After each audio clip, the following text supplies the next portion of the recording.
마태복음 23장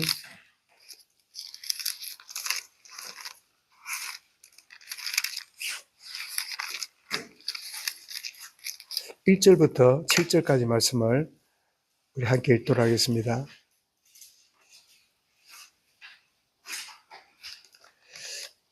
마태복음 23장 1절부터 7절까지 읽습니다. 1절부터 읽습니다. 이에 예수께서 무리와 제자들에게 말씀하여 이르시되 서기관들과 바리새인들이 모세의 자리에 앉았으니 그러므로 무엇이든지 그들이 말하는 바는 행하고 지키되 그들이 하는 행위는 본받지 말라.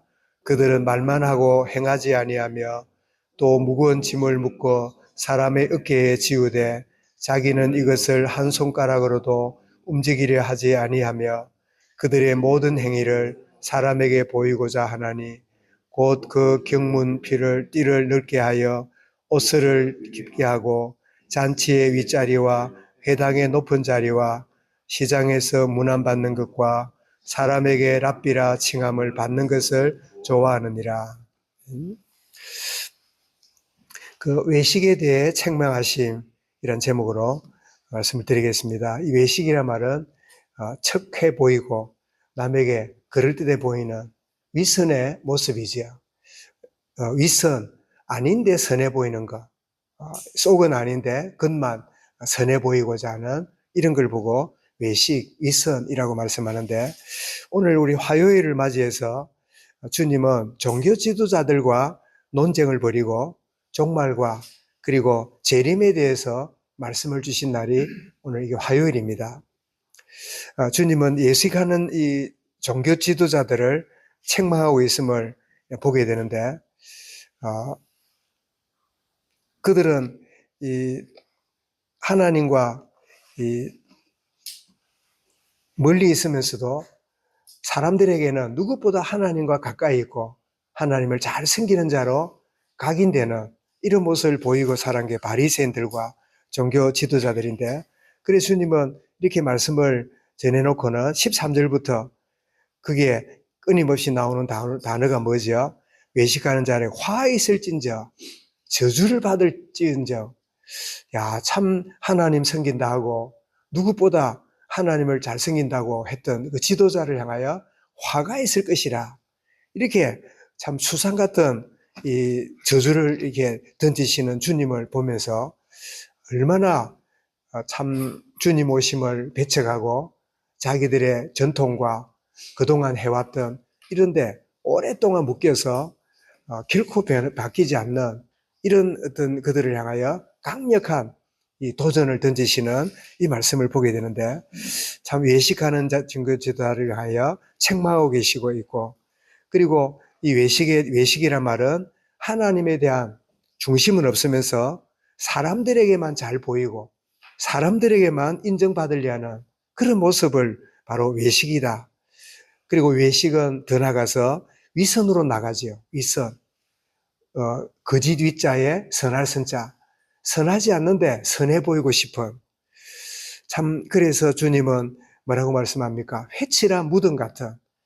요즘은 그 회칠한 무덤을 잘 못 보는데, 옛날 어릴 때 이게 바깥에 이렇게 외지에 가보면 아마 그냥 봉토를 세워놓은 무덤도 있고, 회칠을 하려고 그러면 그 무덤 가에다가 돌이나 이런 거를 세멘트를 해가지고 만들었으니까 제법 비싼 무덤이에요. 제가 알기로는 회칠한 무덤은.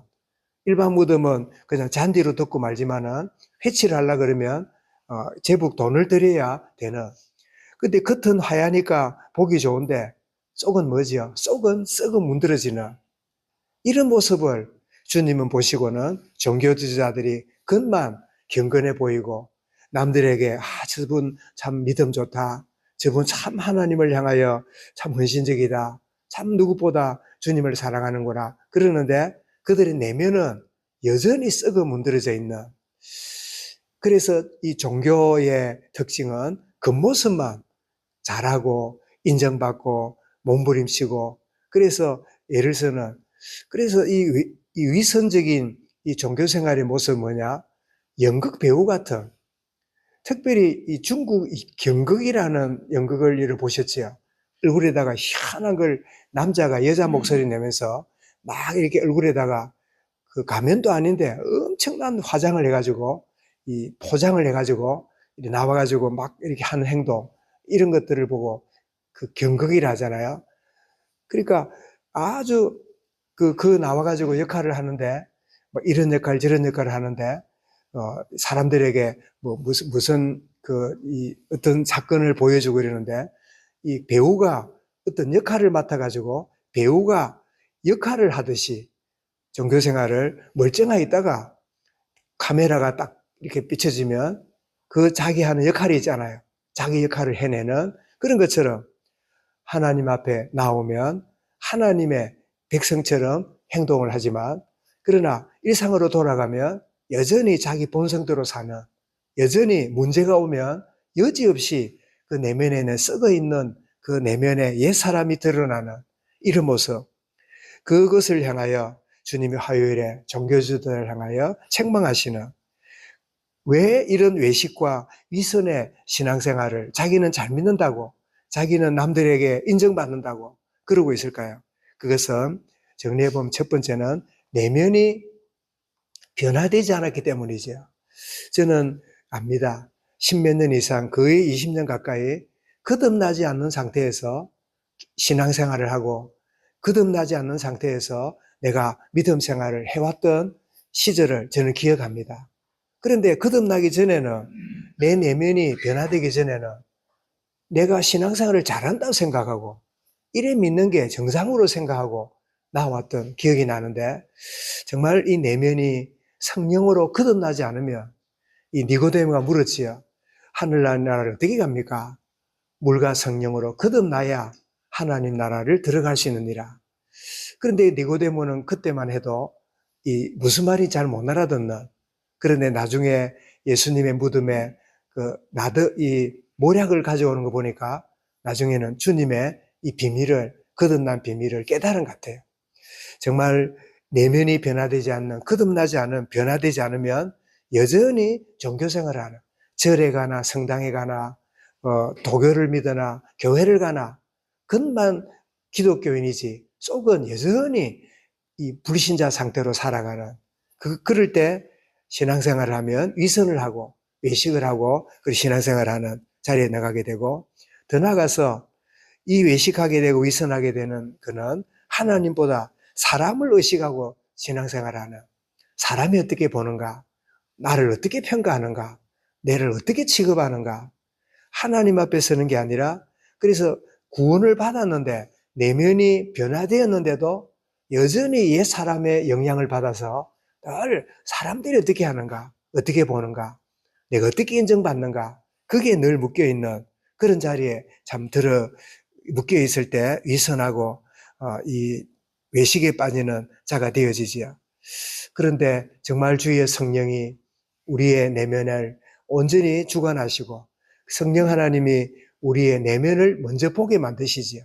먼저 조명하시는 그래서 바울은 뭐라 그럽니까? 오라 나는 공고한 사람이구나. 나는 겉만 멀쩡하지 속은 완전히 불쌍한 존재구나. 오 주님 나를 불쌍히 여기소서.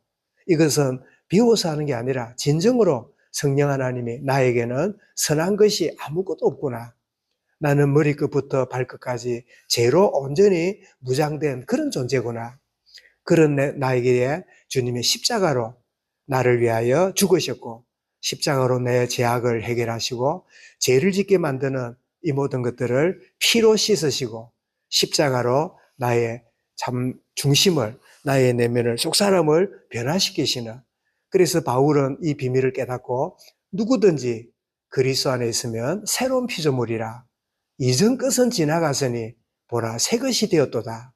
이제는 사람들에 의해서 인정받고 사람들에게 척하고 사는 인생이 아니라 하나님 앞에 중심을 갖고 오 주님 나는 어떤 가운데 있는지를 정말 먼저 성령의 점으로 깨닫고 이제는 내 스스로 노력하고 몸부림쳐도 되지 않는 이 사실을 진정으로 알고 주님 나를 도와주소서 나는 무익한 존재입니다 라고 조명받을 뿐 아니라 내 힘이 아니라 내 안에 계시는 성령님이 나를 바꾸시고 변화시켜 나가는 아마 야곱은 하나님의 자녀로 얼마나 믿음으로 살려고 몸부림쳤습니까?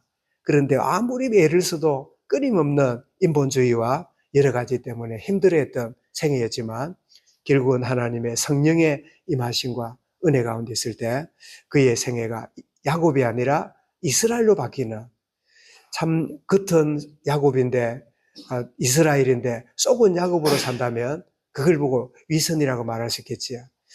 겉만 아니라 속도 이스라엘로 바꾸시는, 그래서 참 외식에 대한 책망하시는 주님이, 주님 정말 나는 내면이 주의 성령으로 변화되어지고 성령으로 새롭게 하게 하시고 치유받게 하시고 날마다 주의 성령에 인도받는, 그래서 참된 내면이 영의 사람으로 치유가 되면 칭찬받는 자, 또 인정받는 자가 아니라 참 오히려 힘들어하는 자, 또 고통당하는 자를 공감하고 오히려 돌아보는, 내가 인정받고 칭찬받는 것이 아니라 참 어려움과 고통 가운데 있는 자들을 돌아보고 그들을 배려하는 그런 하나님의 사람으로 나아가지요. 근데 주님은 주변에는 창녀, 세리, 수많은 소외된 사람들이 주님께로 왔던 이유는 주님으로부터 흘러나오는 생수의 강이, 사마리아 여인이 고통당했지만 그리스도를 만났을 때 그 주님을 깨닫고 주님의 비밀을 깨달았을 때 가까이 오는 이런 참 은혜가 있었는데, 정말 오늘도 살아가면서 내가 그 모습만 가운데 있는지, 정말 내 속사람이 하나님과 함께하고 성령의 지배받고 성령의 치유하심을 받는 은혜 가운데 나아가는 하루가 되어 있는지를 점검하고 그런 복을 누리는 우리 온 교회가 되고 우리 모든 자녀들, 모든 성도들이 되도록 하나님, 우리의 속사람이 변화되어지고 새로운 성령의 충만하심과 새로운 치유하심을 누리는 순간의 하루, 순간순간이 되도록 은혜로 인도하여 주옵소서. 말씀을 마음에 담고 합심해서 기도하겠습니다.